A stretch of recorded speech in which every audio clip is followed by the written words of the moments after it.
din po yan. Kahit yung pagbiak ng kalye, nakitang-kita ng dalawang mata ko, kahit pagbagsak ng pinakamalaking poste dyan, pati gusali niya.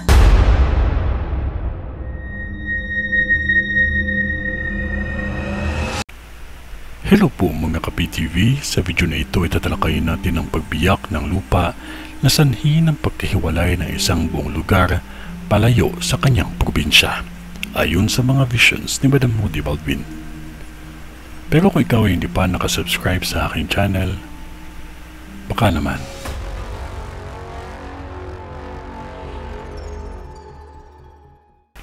Babala sa mga residente dito, may isang bagyo na magiging sentro ang lugar ninyo.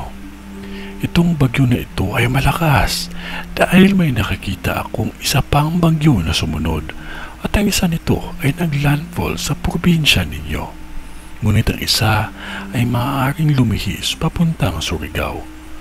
Ngunit mga taga dito, matindi ang pinsala na dala nito dahil may tulay akong nakikita na pinsala sa tindi ng hamon ng kalikasan.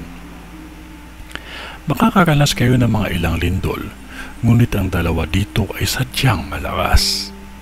Madami akong nakikitang pagbitak ng lupa at kalsada, ngunit may isang lugar na humiwalay ito, parang isang pagbitak ng lupa na humiwalay sa kanyang nasasakupan.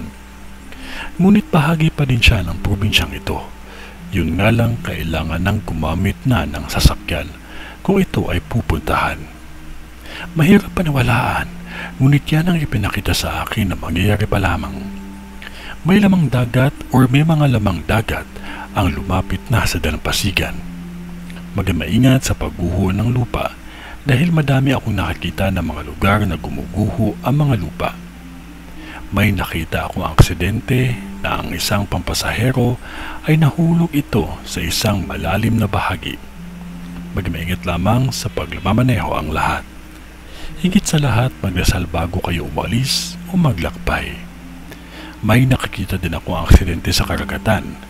Maging handa kayo at makinig sa mga nakakataas sa inyo sa oras ng hamon ng kalikasan dahil sobrang pinsala ang dulot nito.